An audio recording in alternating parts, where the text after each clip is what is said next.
Welcome to Khetz Tutorials, and this is the very first video in the grade 12 mathematics playlist. To start with, or to basically start the series, I'd like to start with patterns, sequences, and series. So what you see here is a quadratic sequence. This is not the main focus of my lesson today, but just a glance for revision before we move on to the actual thing which I want to talk about, which are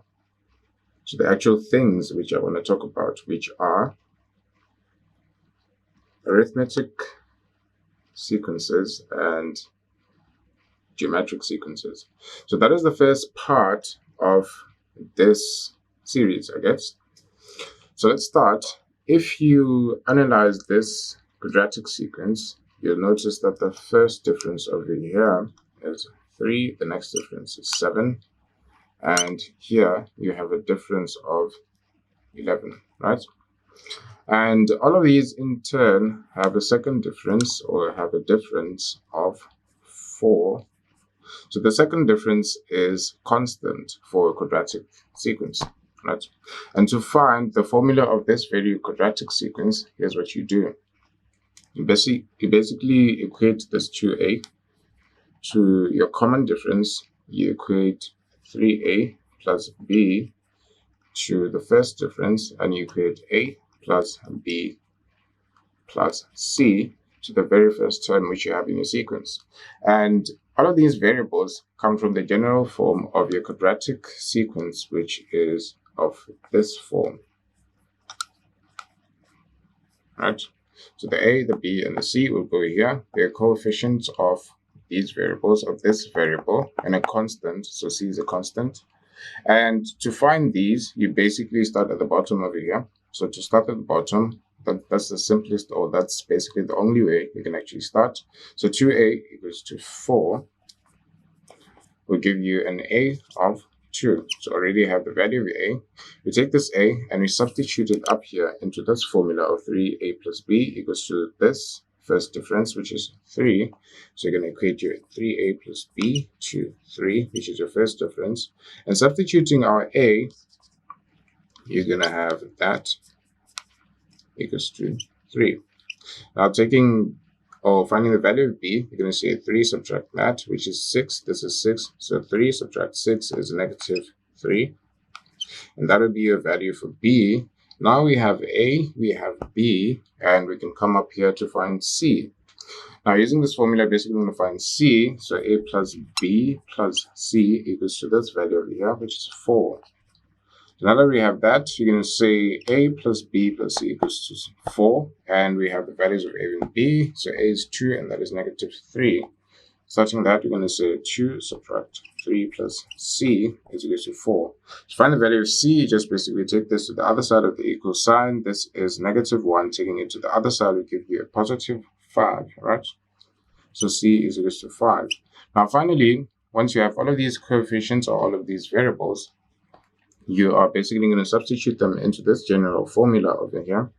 And that will give you the equation of the whole sequence. So doing that quickly, we give you a Tn of, we found a to be 2, so you're going to have 2n squared. We found b to be negative 3, you're going to have negative 3n.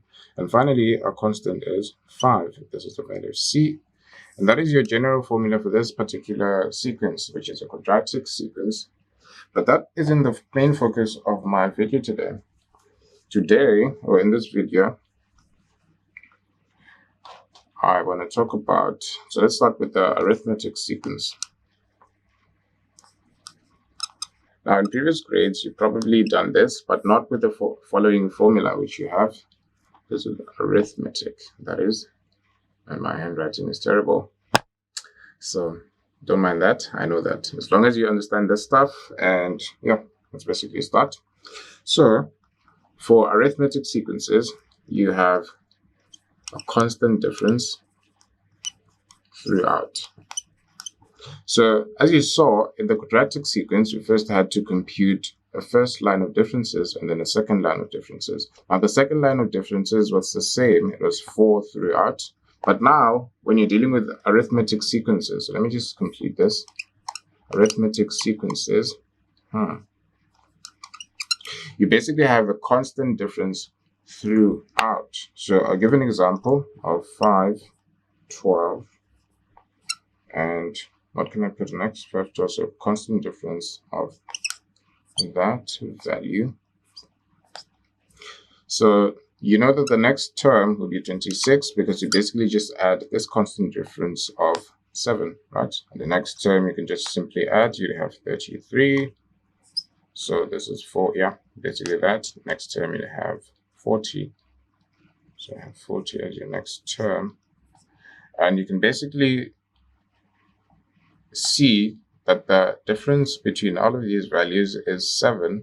So you can actually, if you're asked to find 1, 2, 3, 4, 5, 6, if you're asked to find this term given that first term, you can actually calculate that by saying, because it has a constant difference, you can say 5 plus your constant difference by the number of times or the number of skips. So to get to this point, you make 1, 2, 3, 4, 5 skips.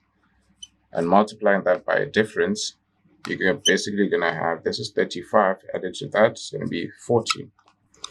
So you can actually find a value for whatever number by counting the number of skips and multiplying that with your difference. But this is not a general formula, so just so you have a general formula, and just so you're able to find the formula of your arithmetic sequence, no matter what, as long as you know your A, which is the first term, right? So the general formula of your arithmetic sequence is going to be of the form Tn is equal to A plus A, this is n, subtract 1, D. And this D over here is your constant difference. And the n is the number of term, or the nth term. Basically a variable which dictates the value or the number. So let's count. This is the first term, this is the second, third, fourth, fifth, and sixth. So this would be 6 in this case. To find 40, it is the sixth term in this sequence, and you therefore substitute 6 in here, and that 6 would be subtracted. So 6 subtract 1 basically give you 5, which is what I basically did before. But this is just a general formula which does the same thing as what I just showed you before. So this is basically to count the number of skips to get to the number, to the term which you're actually looking for. So this is Tn is equal to A plus n minus 1 D, and that is to help you find the nth term. This is T of n or Tn, and this is the first term, as I said previously. So now you have a general formula for your arithmetic sequence, and you can therefore compute any number. So let's see that quickly. So if you start here, let's say 1, 2, 3, this is the third term. So you can start counting from 1. This is your n equals to 1, n equals to 2, and so on, right? And using this formula, you can basically find any term in the sequence which is of this form or which has a constant difference of 7. So let's find the, just to take this as an example, let's find the formula for this particular sequence. So we know that D is 7. So you start with D is equals to 7. A is equals to 2. So A is the first term. The first term in the sequence is 5. So A is equals to 5. We now have D. We now have A. And you can substitute those values in here. Now for your n is variable, as it will change over time as you pick each of the terms, or as you pick each of the numbers which are found in the sequence. So coming back to the formula, you're basically going to have 5 plus, and this is your substitution, that is 5 plus n, subtract 1, and your D will be 7, which is over there. Now you basically have to simplify this, or just multiply through to, basically simplifying. So 5 plus 7n, subtract 7, which is found after multiplying this bracket in that one. You're finally going to have a value of, or a formula of 7n, subtract 2. So now, to find n equals to 1, which is the first term, you're basically going to substitute your 1 here, and that will give you 7 subtract 2, which is 5, and that is our first term. Now let's check if this formula is correct again by finding this term. So this term is term number 1, 2, 3, 4, 5. So substituting 5 in here, you're basically going to have 35, subtract 2, which is 33. So we know that it's true. Now, if you're given this formula and you're asked to verify if a certain number is found in the sequence, what you basically do is you say, let's say we're asked to find if 26 is part of the sequence.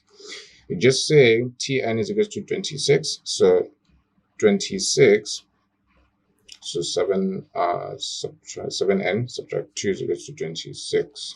Now, if you get a value which is a natural number, so if you get a value which is 1, 2, 3, or any of those values which is positive and not 0. So basically, if you get a value here of n, you basically know that the value which you're equating your formula to is actually in the sequence. So let's check that. So 7n is equal to, taking this to the other side of the equation, you're basically going to have 28. So 7n equals to 28 implies that n is equal to 4. Now that we have a term, or now that we have a value for n, we know that this is definitely in the sequence and it is the fourth term, right? So n is equal to 4, which implies that it's the fourth term. So that is one of the questions which they can actually ask you. Now, I'll go into detail about the kind of questions that you can expect in terms of arithmetic sequences and geometric sequences later. But that was just an introduction into one of the problems or one of the questions which you can expect with regards to these kind of things. So now we'll move on to geometric sequences. Now, geometric sequences are basically new. That's if you haven't done it before. I think you haven't, but you might have. So these ones, instead of having a constant difference, now here, the ratio between the consecutive terms is the same. So if you have your T1 here, you have your T2 here, and you have a T3. And these T1, T2, and T3s actually are placeholders for term 1, term 2, and term 3 of your sequence. So now, for geometric sequence, as I said, you have a constant ratio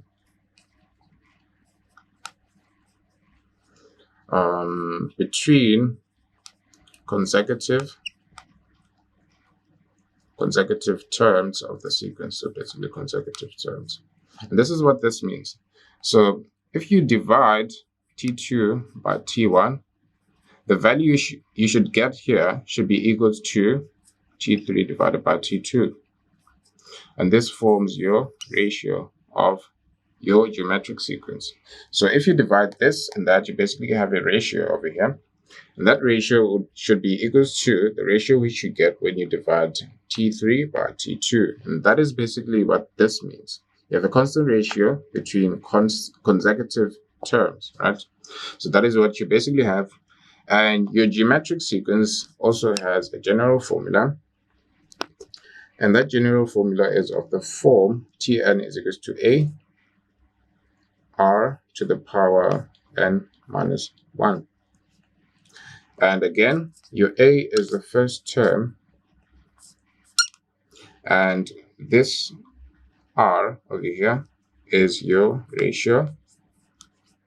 And n, once again, is just a variable to show the number of the term. So number of term. And everything else is just, this is just -1, which is just a constant. So now, let's go to an example. You have 2, 6, 18. Now, obviously, the first thing you have to do when you have a question is to identify the type of sequence which you have. And now, if you try to compute the differences here, the difference between this and that, you basically have 4. And here you have 12, and then between the two, you have 8. Now, this is not enough to conclude that this might be a quadratic sequence, because you must have at least 2 second differences to actually conclude that kind of thing. So this, we know, let's just take it as a geometric sequence. Let's assume it's a geometric sequence. And to verify that it's actually a geometric sequence, we basically take this term, so we basically do this. Take the second term divided by the first term and see if that ratio which you get here is the same ratio as you'd find if you take the third term and divide it by the second term. So let's do that for this question and see if they're equal. So you take 6 divided by 2, that'll be 3. And we take 18 and divide it by 6, that is also 3. So this actually qualifies to be a geometric sequence. For this example, we basically know, but if you had a fourth term and you computed your second differences, you'd see that the second differences aren't the same, which means this can't be a quadratic sequence and therefore qualifies as a geometric sequence. So now we can proceed to find the formula of this sequence over here by using our formula Tn is equals to AR to the power n minus 1. And your A is the first term. Our first term over here is 2. So Tn is already equals to 2. And R is the ratio which you find. And your ratio, you find that ratio by either doing T2 divided by T1 or T3 divided by T2. They're the same, so you can basically use any. And we just did that over here. And we found that our R is equals to 3. So your formula is going to be 2 multiplied by, so you can either put a dot or brackets. And let's just put brackets so you aren't confused by the dot. So bracket, then you're going to have 3, which is your R, the ratio, to the power n minus 1.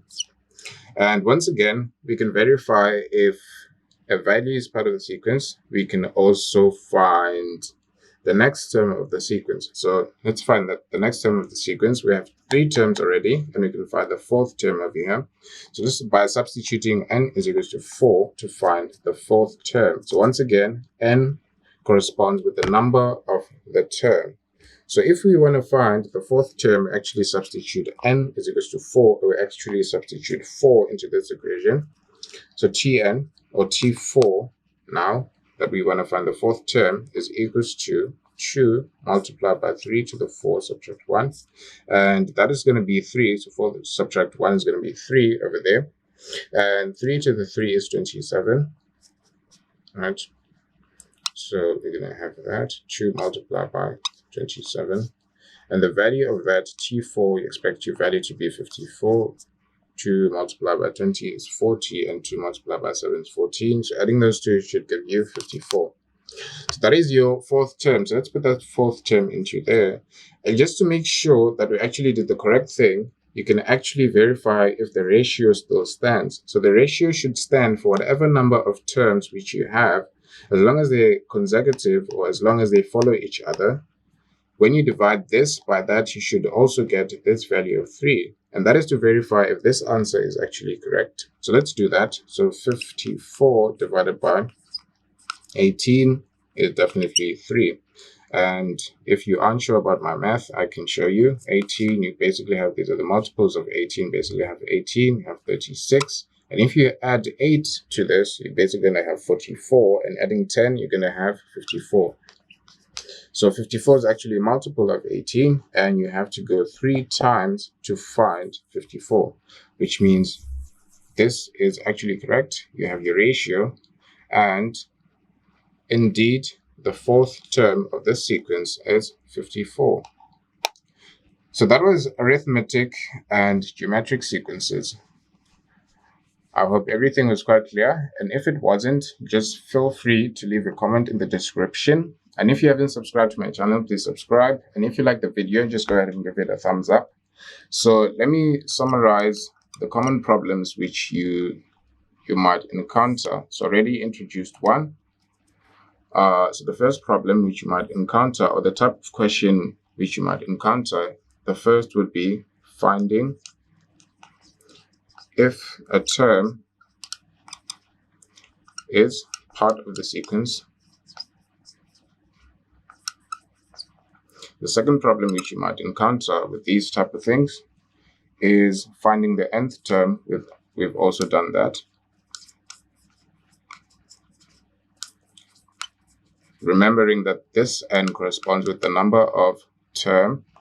And the third problem you might encounter is to find, let's say you're given a value, any value, and you're asked to find its term number, or you're asked to find, so find n, which corresponds with a certain value. So find n, which corresponds with a certain value. And this is what this means basically. You're given a value, let's say you have 1, 3, 5, and you're given a value 7. And they ask you, what is the n which corresponds with 7? So that would basically be, so this has a constant difference of 2. It's an arithmetic sequence. You basically expect your 7 to fall somewhere here, which is 4, right? So your n should be equals to 4. That is what this basically means. Term is a certain number, right? And the nth term again is a certain number. So that is quite possible. They can actually tell you that the fourth term is, let's say, this is just an example, doesn't have to make sense. I just want to explain this. The fourth term is 6, and maybe the fifth term is 7, I guess, or something like that. And you're asked to find the formula of the sequence. So obviously some other information is given to you to guide you on how to find that. But this is also another variation, or this is also a possible configuration of the questions. So this is basically all I have to say with regards to arithmetic sequences and geometric sequences. So this was basically a video or a tutorial to show you all that you have to know, or all that you need to solve the type of problems, even if the type of problem which I haven't mentioned, even the type of problem which I haven't mentioned, you should be able to solve with the information which I provided. So the next section will be about series. And after that, you basically have, so it's basically series, sigma notation, and the final part would be examples, just showing you how to apply or how to do common problems which you're going to encounter. So once again, if you like this video, just go ahead and give it a thumbs up. And if you haven't subscribed, please subscribe.